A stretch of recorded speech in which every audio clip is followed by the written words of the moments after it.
Bonjour et bienvenue. Aujourd'hui, on plonge dans un sujet incontournable des maths, les fameuses identités remarquables. Bonjour. Oui, un outil essentiel. On va s'appuyer sur une vidéo qui les explique bien, et le but, c'est de comprendre ce que c'est, et surtout comment ça nous aide à, disons, accélérer les calculs en algèbre. Tout à fait. Développement, factorisation, ça simplifie pas mal de choses. C'est un peu comme des raccourcis, si on veut. Prêt à décortiquer ça? Allons-y. Ces identités, c'est vrai que ça aide à structurer la pensée face à une expression. C'est une question d'efficacité et aussi un peu de reconnaissance de forme. Bon, commençons par la première, la plus classique peut-être. Le carré d'une somme, a plus b au carré. Oui, alors la formule, c'est a au carré plus 2ab plus b au carré. Ça nous évite de faire a plus b fois a plus b et de distribuer terme à terme, c'est ça? Exactement. Prenons l'exemple de la vidéo a plus 6 au carré. Là, c'est simple. A, c'est x et b, c'est 6. D'accord. Donc on applique, a carré devient x carré. Pour 2ab, on fait 2 fois x fois 6, Ce qui est fait 12x. voilà. Et b carré, c'est 6 au carré, donc 36. Et hop, on a x carré plus 12x plus 36. C'est vrai que c'est direct. Moins de risque d'erreur, j'imagine? Ah oui, beaucoup moins. Surtout sur le double produit, parfois on l'oublie quand on développe à la main. Là, la structure nous le rappelle. Logique. Alors, si on a vu la somme, passons à la différence. A moins b au carré. Ça doit être similaire. Très similaire. La formule, c'est a carré moins 2ab plus b carré. La seule différence, c'est ce signe moins devant le 2ab. Le fameux double produit est négatif cette fois. C'est ça.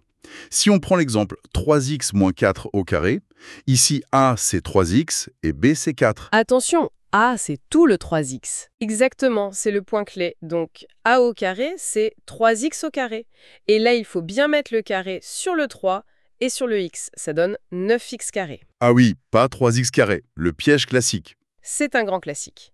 Ensuite, moins 2ab, ça fait moins 2 fois 3x fois 4. Moins 24x. Voilà. Et enfin, b au carré, c'est 4 au carré, donc 16. Ce qui nous donne 9x carré moins 24x plus 16. C'est clair. Bien noter ce carré sur tout le terme a. Une fois qu'on a ce réflexe, ça va tout seul. Parfait. Après ces deux carrés, il nous reste la troisième, celle qui est un peu différente. A plus b facteur de a moins b. Ah oui, celle-là donne a au carré moins b au carré. Une différence de 2 carrés. Mais elle est très élégante, je trouve. Et super utile dans les deux sens, non? Pour développer ou pour factoriser. Tout à fait. Pour développer, c'est immédiat, mais c'est souvent en factorisation qu'elle montre sa puissance. Prenons l'exemple de la vidéo. 4x carré moins 25.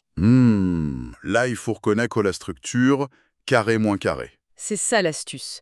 On se demande, 4x carré, c'est le carré de quoi? De 2x, Parfait. Et 25? c'est le carré de 5. Donc on a bien notre a carré b carré avec a égale 2x et b égale 5. D'accord?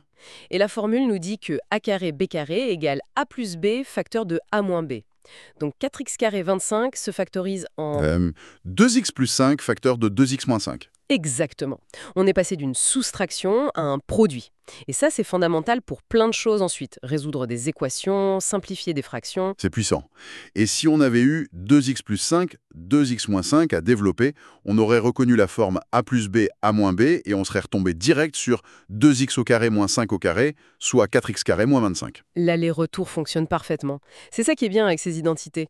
Une fois qu'on les a en tête, ça simplifie dans les deux sens. Bon, pour résumer un peu, on a ces trois formules, ces trois identités remarquables. Elles servent à aller plus vite pour certains développements et factorisations. C'est un gain d'efficacité certain. Oui, mais c'est plus que ça. C'est aussi apprendre à voir des structures, des motifs. Et ça, c'est une compétence clé en maths et même au-delà. Reconnaître une forme connue pour appliquer une méthode efficace. C'est une gymnastique de l'esprit, en quelque sorte. C'est un peu ça, oui. Maîtriser ces bases, ça ouvre la porte à la compréhension de choses plus complexes. D'accord. Ça donne à réfléchir. Et justement, pour finir, une petite question pour aller plus loin. Si reconnaître ces trois motifs algébriques nous aide tant en maths, est-ce que cette capacité générale à repérer des patterns, des schémas, dans d'autres domaines, ça ne serait pas aussi une clé pour mieux comprendre et résoudre toutes sortes de problèmes? Excellente question. La reconnaissance de formes, c'est fondamental un peu partout, non? À méditer. Merci beaucoup pour ces explications. Avec plaisir.